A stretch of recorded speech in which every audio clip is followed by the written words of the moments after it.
En quoi ça consiste et en quoi elle vous concerne aussi? On va en parler avec Alexis Izard, député de la 3e circonscription de l'Essonne. Bonjour Alexis Izard.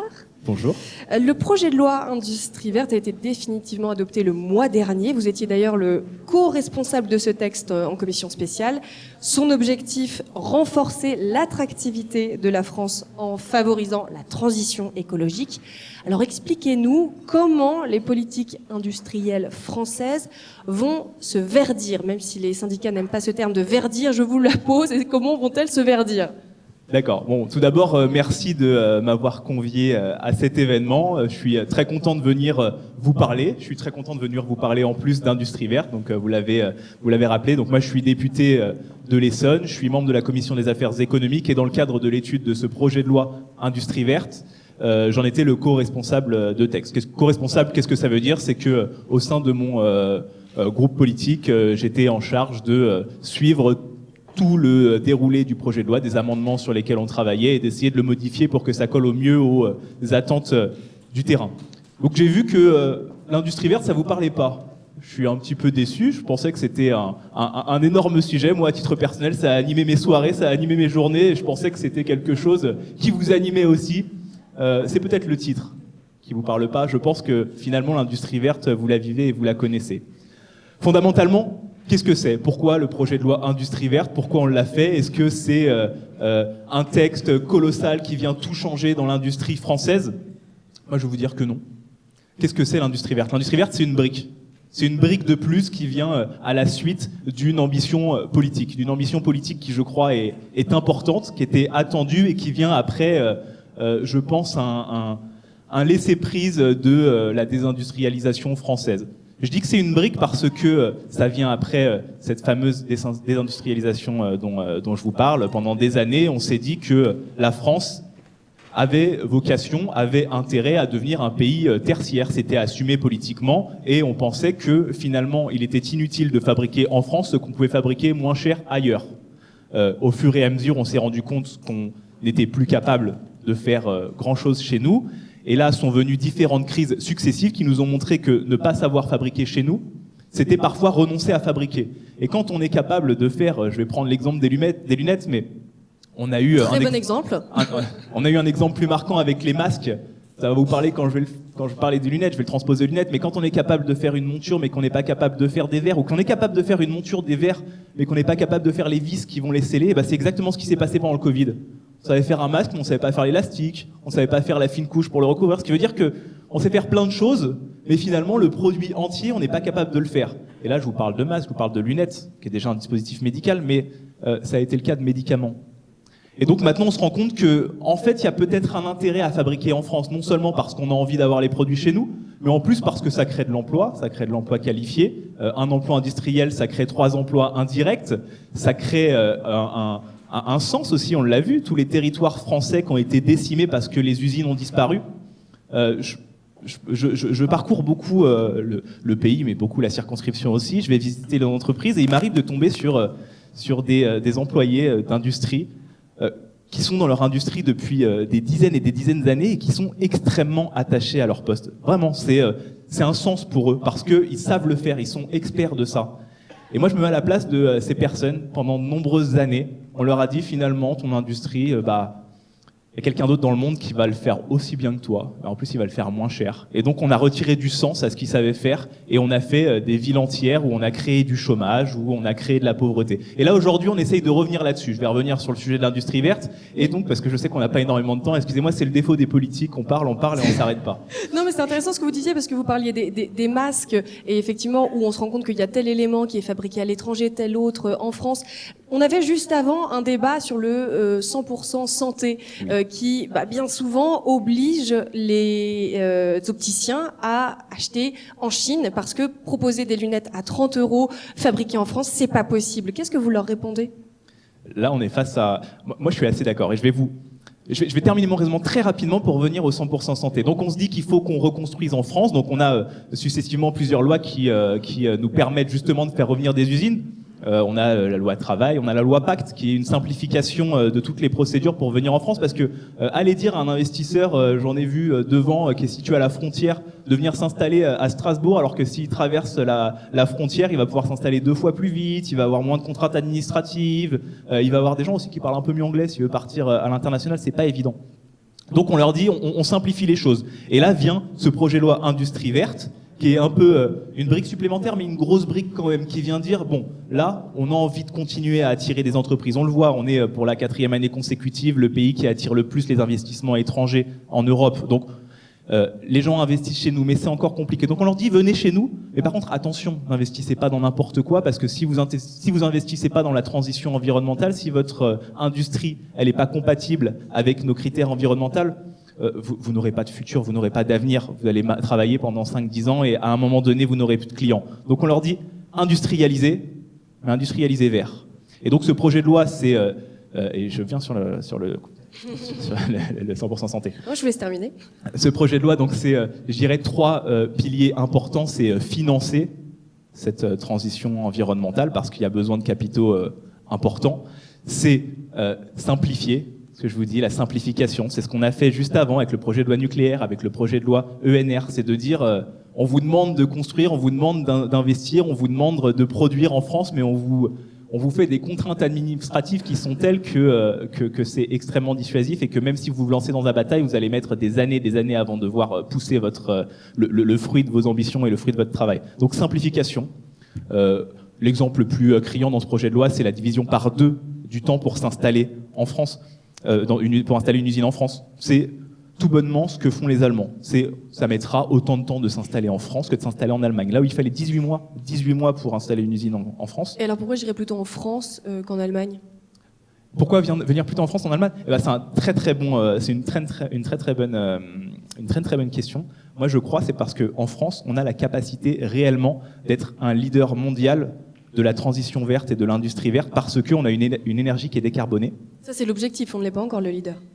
On va le devenir, on est le pays qui a l'énergie la plus décarbonée, donc à partir du moment où vous installez en France, vous avez un avantage comparatif énorme par rapport à vos concurrents allemands ou vos concurrents étrangers parce que vous allez avoir une énergie bas carbone et donc une grosse partie de votre industrie, de ce que vous consommez, de l'énergie, est décarbonée. Donc à la fin, votre produit sera bien plus décarboné. Donc vous avez des avantages comparatifs énormes et c'est pour ça que les usines de batteries, qui font partie des gros plans d'ambition, viennent s'installer en France. Ils sont dans le nord de la France, ils auraient pu aller en Belgique, ils auraient pu aller en Allemagne, ils auraient pu aller dans les pays limitrophes, ils sont venus en France. Parce que c'est compétitif. Et donc, c'est de faire en sorte que ça construise plus vite. Et enfin, le dernier point qui me fera le lien avec le 100% sensé, c'est de verdir la commande publique. Qu'est-ce que ça veut dire, verdir la commande publique ? Sur la commande publique, c'est-à-dire les collectivités qui vont commander différents produits, on a été longtemps très naïf. Très naïf dans le sens où, finalement, c'est assez simple. Lorsque vous faites une commande, vous allez aller au mieux disant. C'est comme ça que ça fonctionne. Si vous avez acheté 100 stylos Bic, vous allez acheter les 100 stylos, vous allez acheter les 100 stylos les moins chers. Ce qui fait que si vous avez 100 stylos à 5 € fabriqués en Chine, mais qu'à côté vous avez 100 stylos à 5,50 € fabriqués en France, vous allez prendre ceux fabriqués en Chine. Ce qui fait que vous allez avoir un coût sur les transports, un coût environnemental qui va être colossal. Mais étant donné que c'est le moins cher, c'est le moins cher qui gagne. Et là, verdir la commande publique, ça veut dire ne prenez pas uniquement le prix dans la considération de votre commande, prenez aussi tout l'impact autour. Mais comment on incite ça Parce qu'effectivement, le prix, c'est quand même quelque chose d'important quand on a son entreprise, c'est tout un équilibre. En fait, ce qu'il fallait, c'était le rendre possible. Parce qu'aujourd'hui, on a des règles de concurrence qui font qu'on n'a pas le droit de mettre dans notre commande qu'on veut quelqu'un qu'on veut une entreprise du Dourdanais, par exemple. Je vois le président de la communauté de communes du Dourdanais devant moi. Il n'a pas le droit de dire, alors qu'il aurait envie de le faire très certainement. Moi, je vais commander de l'éclairage pour tout le Dourdanais. Je veux que ce soit une entreprise du Dourdanais qui la fasse. C'est plutôt raisonnable de le demander parce qu'en termes environnementaux, ça va être pas mal. Mais du point de vue de la concurrence, il n'a pas le droit de le faire. Donc, il pourra potentiellement se mettre, si c'est des gros contrats, j'entends, il pourra potentiellement mettre dans son appel d'offres que il veut une entreprise qui soit une empreinte environnementale qui soit la plus faible possible. Et là, le fait d'être de proximité permettra de commander à ces sociétés-là. Et là, ça vient sur le 100% santé. C'est important comme question parce que lorsque vous faites une offre 100% santé, c'est de permettre de financer à 100% le changement de vos lunettes, de vos appareils auditifs, de vos dents. Lorsqu'on vous demande, qu'on donne un montant pour vous permettre de changer vos lunettes, ce montant-là, il va être crucial. Parce que si on vous donne un forfait qui ne vous permette pas de financer une monture française, ça veut dire que, de fait, on va pousser énormément de monde à acheter de la monture étrangère qui va venir avec un impact environnemental extrêmement négatif. Et donc, ça va ouvrir un marché colossal. Et donc, comment la loi industrie verte, finalement, peut venir soutenir peut-être Alors, au-delà même du 100% santé, c'est les opticiens. Hein, comment aujourd'hui, elle peut leur être utile ? La réponse, très sincèrement, entre nous, elle n'est pas dans le projet de loi industrie verte. Le projet de loi industrie verte, il va aider les opticiens à créer une offre compétitive, à créer des usines, à s'implanter, à répondre à ces sujets-là. Maintenant, il y a réellement un sujet sur le 100% santé. Il faut en discuter, il faut l'avoir en tête. Je dirais quand même deux choses. C'est que, le 100% santé, tous les Français n'achètent pas leurs lunettes en 100% santé. Hein, ça représente une part...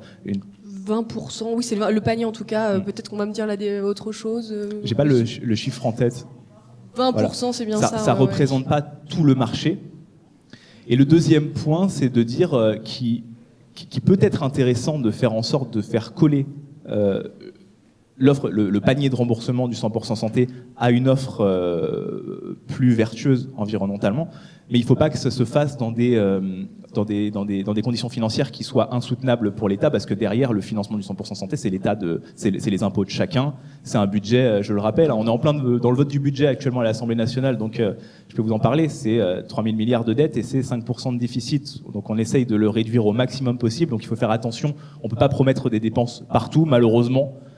Donc moi je veux vous dire qu'il est extrêmement important d'avoir cette réflexion-là pour permettre de faire travailler nos entreprises françaises et celles qui, en tout cas, ont un impact vertueux environnementalement. Mais en tout cas, il ne faut pas que ça se fasse de manière déraisonnée.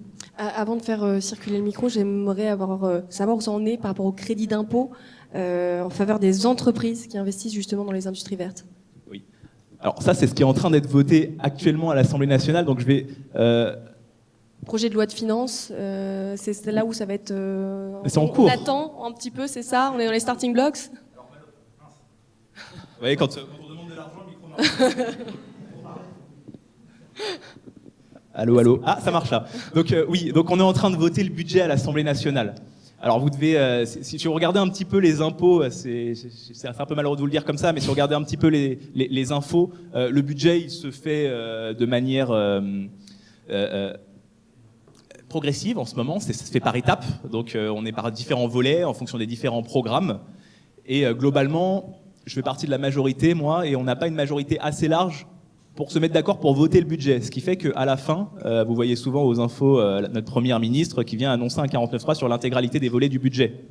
Ce qui fait qu'à la fin, sur les amendements qui sont retenus, la liste ne dépend pas que de nous, le Parlement, tel que ça devrait être le cas habituellement. Donc là, je suis pas capable de vous dire quels sont les amendements qui vont être retenus.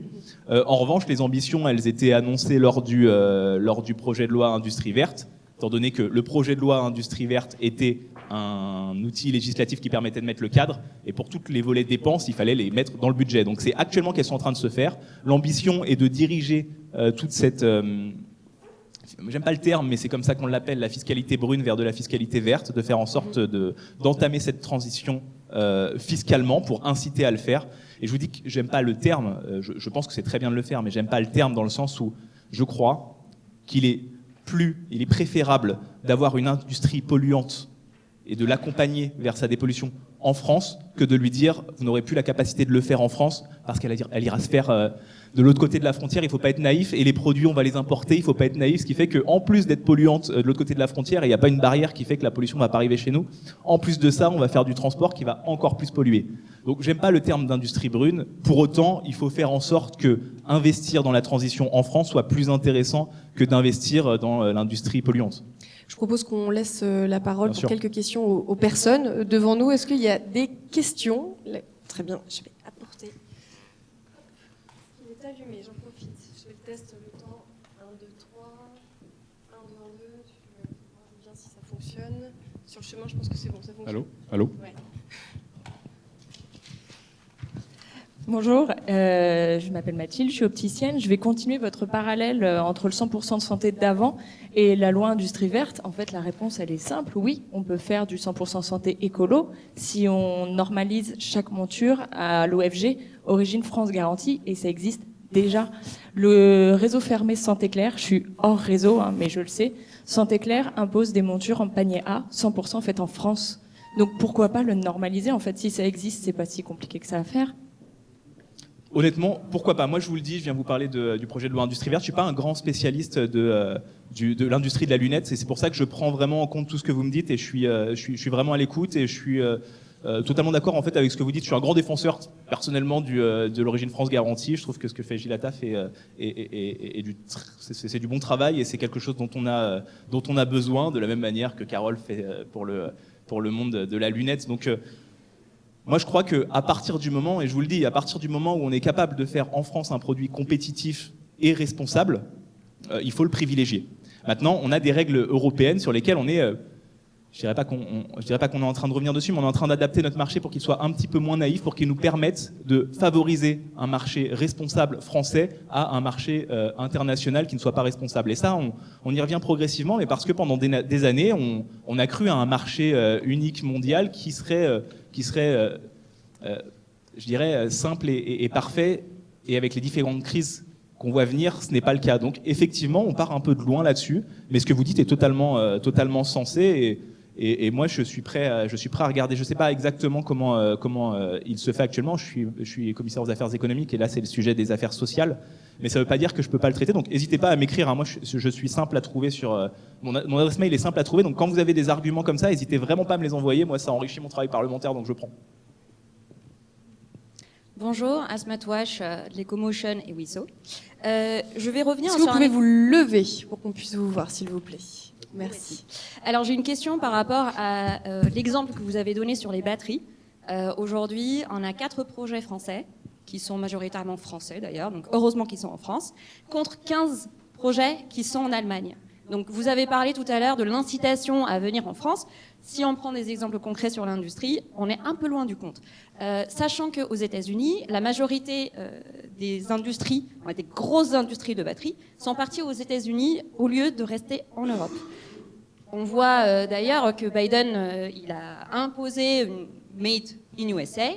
Là, on est très très loin du Made in France, et on voit d'ailleurs qu'il n'y a pas forcément d'incitation sur le Made in France. Donc quelle est votre réponse à des exemples qui sont concrets aujourd'hui, et on est loin quand même du compte sur le Made in France?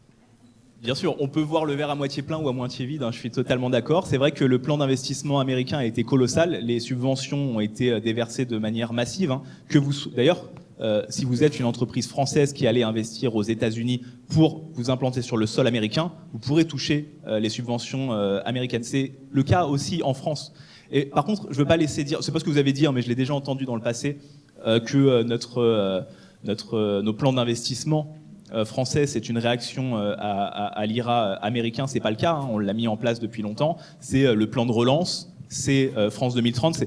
France 2030, c'est quand même 54 milliards d'euros qui sont investis dans l'économie française pour soutenir nos usines. Donc on parle de ces gigafactories de batteries. Il faut les penser françaises. Nous, on est français. Moi, je suis membre du Parlement français, donc je suis content qu'elles se fassent en France. Il est aussi bien de penser au niveau européen. Et d'ailleurs, le Parlement européen, la Commission européenne, donne des aides dans ce cas-là, dans des projets à intérêt économique commun, donc des PIEC. Donc pour financer ces usines-là, c'est des investissements qui sont colossaux, c'est plusieurs milliards d'euros qui leur sont donnés. Donc moi je crois pas qu'on ait à rougir par rapport à ce que font les Américains. Peut-être qu'on part de plus loin, bien sûr, parce que pendant longtemps, comme je le disais, on a décidé qu'on ne fabriquerait plus rien en France. Et là, petit à petit, on revient dessus. Quand on voit ce qui est en train de se faire dans le Nord, donc les constructions de gigafactories, on va répondre à horizon, je crois, 2030, à 15% des besoins européens en batterie. Donc c'est quand même pas rien. Je parle pas des besoins français, mais vraiment des besoins européens. Donc c'est pas rien. Je pense pas qu'on puisse dire que ce soit une goutte d'eau dans l'océan du marché du véhicule électrique. Mais bon, on n'est pas venu pour parler du véhicule ici, mais je pense que c'est un sujet qui est très intéressant. Ça fait le lien avec tous les autres secteurs industriels. On passe d'un secteur thermique qu'on maîtrisait totalement à un secteur électrique où 80% du véhicule c'est une batterie. Donc on maîtrisait 100% de la chaîne, on en maîtrise quasiment plus rien. Donc là aujourd'hui on investit massivement dans des projets d'intérêt français. C'est le sens du projet Industrie Verte qui vient en lien justement avec ces grands plans d'investissement français, France 2030 dont je parlais juste avant, et qui finalement n'a pas vraiment à rougir par rapport au plan de subvention massive américain. Alors on pourra en parler pendant des heures, mais nous n'avons pas des heures devant nous. Il y a une question au fond. Oui, bonjour tout le monde, Marie-Victoire. Je fabrique des lunettes à Osgore et je voulais savoir si il était possible d'aller plus loin dans la labellisation. Vous parlez de Made in France ou d'origine France garantie, mais si on veut développer l'industrie, c'est aussi peut-être au lieu de sourcer nos matières loin ou le moins loin possible, c'est qu'il y ait de la transparence sur les fabricants qui utilisent des matériaux français. Et, enfin, je vois, il y a d'autres fabricants ici. C'est difficile de trouver certaines pièces de la lunette fabriquées en France, alors qu'on savait le faire avant. Donc comment inciter ça au travers de labels ou autre chose, mais qu'on puisse trouver nos matières et... Totalement. Voilà. Vous avez totalement raison. Déjà, vous avez raison de produire à Osgore parce que c'est sympa. Et ensuite, vous avez raison sur vos arguments. C'était un des débats du projet de loi Industrie Verte, et donc une réponse va arriver. Vous parliez d'origine France garantie. Il y a déjà des labels qui font des choses intéressantes, mais c'est utile dans le sens où je vous parlais de la commande publique. Quand vous voulez commander quelque chose qui soit vertueux, qui soit produit en France, on a besoin de savoir vers qui se diriger. Alors le débat, il a été compliqué, et c'est pour ça que ça a été renvoyé à une décision par décret, et donc à un peu plus d'études là-dessus, parce que en fait, à partir du moment où vous mettez un label, le label il va servir à tous les fonds qui vont ensuite abonder tout le private equity français qui va mettre de l'argent dans ces entreprises, et il faut être sûr que le label réponde bien aux attentes des différents acteurs. Il y en a déjà beaucoup qui existent, donc il faut réussir à faire quelque chose de vraiment cohérent et qui soit pas comme on sait bien faire dans l'administration, un outil de plus dans tous les outils qui s'y noient. Mais le sujet du label, il est extrêmement important pour y voir clair. Mais quand vous dites des réponses arrivent, c'est dans le cadre du projet de loi de finances ? Non, pas du projet de loi finance. Là, pour le coup, c'est le ministère de l'Industrie avec son ministre Roland Lescure qui travaille là-dessus. Et on attend des réponses pour quand ? Là-dessus, je ne saurais pas vous dire, mais en tout cas, je pense que ça va jamais. être assez rapide. Une dernière question. Oui. Est-ce qu'il y a le micro ? Bonjour, Jérôme Bourgeois. Je voulais vous poser une question par rapport aux subventions. L'industrie en France, c'est génial. Moi, j'ai longtemps travaillé pour l'industrie en France. Mais vendre, c'est mieux. Vendre en France, c'est beaucoup mieux. Et pour pouvoir produire en France, il faut aussi pouvoir vendre en France. Alors, il y a des subventions qui sont mises en place. Je pense par exemple au vélo électrique, je pense par exemple aux boîtiers éthanol, qui sont plutôt positifs pour l'environnement. La problématique aujourd'hui, c'est que ces subventions, elles servent principalement les produits fabriqués en Chine. Donc on a des produits qui sont effectivement peut-être bons pour l'environnement, mais pour le coup ça ne favorise pas l'industrie. Alors ma question elle est la suivante, qu'est-ce que vous pouvez envisager pour le protectionnisme français dans l'industrie? Et la deuxième chose c'est le prix. Les boîtiers éthanol aujourd'hui ça vaut 3 à 4 fois le prix que ça valait il y a 5 ans, parce qu'il y a une aide de l'Île-de-France qui est de 500 €. Donc le prix a explosé, et la subvention va directement participer à cette explosion du prix. Donc, qu'est-ce qu'on peut faire aussi pour réguler les tarifs de revente des produits quand il y a subvention ? Sur la deuxième question, c'est extrêmement important. Moi, j'ai pas la réponse. Et si vous l'avez, si quelqu'un dans la salle là, très sincèrement, je suis preneur parce qu'on l'a sur beaucoup d'aides. Finalement, quand on vous propose, c'est un plan colossal actuellement de rénover vos bâtiments pour les rendre plus efficients en termes d'environnement. On a du mal à bien cibler parce qu'on sait que toutes les aides qui sont données font gonfler les prix des artisans. Donc là-dessus, très sincèrement, j'ai pas la réponse. Il y a peut-être une réponse, moi, à titre personnel, je l'ai pas. Sur la première, là, c'est quelque chose qui est important. Et encore une fois, je vous l'ai dit tout à l'heure, je pense qu'on part d'un état de naïveté générale, un état de prise de conscience. Dernièrement, là, dans ce projet de loi finance, on traduit exactement ce que vous venez de dire sur les véhicules électriques, parce qu'on se rend compte qu'on est en train de favoriser cette filière-là.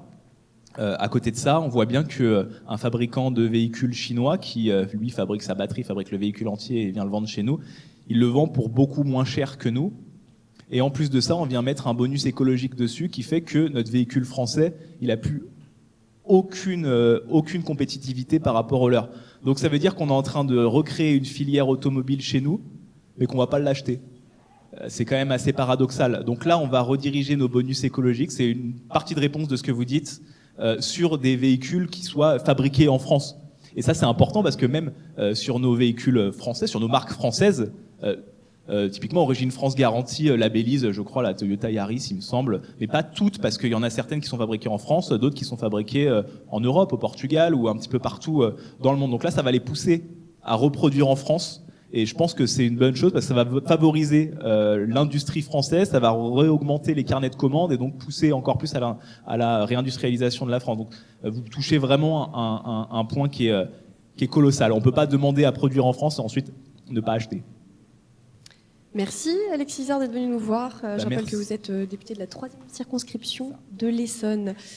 Il me semble que, avant de vous libérer pour déjeuner, Rémi Boyer, est-ce que vous pourriez nous dire quelques petits mots, présidente de la CCDH, communauté de communes du Dourdonnais en Urpois. Avant de donner la parole à mon ami Rémi Boyer, parce qu'il va dire des choses trop intelligentes pour que j'intervienne après, je tiens à vous dire que s'il y a plein d'éléments sur lesquels on n'a pas pu qu'on n'a pas pu développer précisément, n'hésitez vraiment pas à m'écrire et à me donner des cas bien précis que je puisse faire remonter. Moi, vraiment, ça m'intéresse beaucoup. Donc, vous trouverez mon mail sur Internet, hein, alexis.isard@assemblée-nationale.fr. C'est bon, vous avez noté ?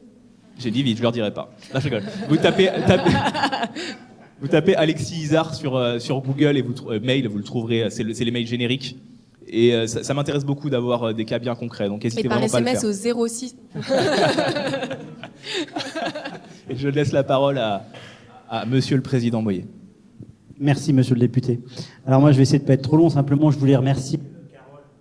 Oui, il est un peu capricieux. Oui. Il est allumé, il est un peu capricieux. Non, un seul, ça devrait aller. Donc, je voulais vous remercier tous d'être venus aujourd'hui à ce premier congrès optique et lunetterie durable. Je remercie Carole. D'ailleurs, j'ai trouvé mes lunettes sur son stand de Optique for Good. Dès que je dois porter des lunettes, je viens les acheter chez Carole, c'est promis. Vous le savez, peut-être pas, mais parce que vous venez de toute la France, mais le Dourdannais, c'est comme un territoire qui est dynamique. On a de l'industrie sur notre petit territoire que vous avez pu remarquer, qui est durable, qui est rural et puis qui est vert. Mais on a de l'industrie de pointe, alors de l'aéronautique, on a aussi tout ce qui est photomaton. Enfin, c'est pas photomaton parce que c'est le premier concurrent, mais néanmoins c'est la même technique. Et donc aujourd'hui, on vous reçoit avec grand plaisir. J'espère que pour vous, de découvrir cette petite partie de la région parisienne du Sud, qui ressemble pas tout à fait à Paris, hein, mais je vous rassure qu'on est en région parisienne. Voilà, j'espère que vous avez pu découvrir ce territoire avec tout le charme qu'il a, et j'espère aussi qu'on vous retrouvera l'année prochaine. Alors pour pas être trop long, je vais vous proposer d'aller déjeuner et de vous restaurer et de boire un petit verre et continuer les échanges autour de tout ça. Et encore merci à Carole pour cette belle organisation et ce succès.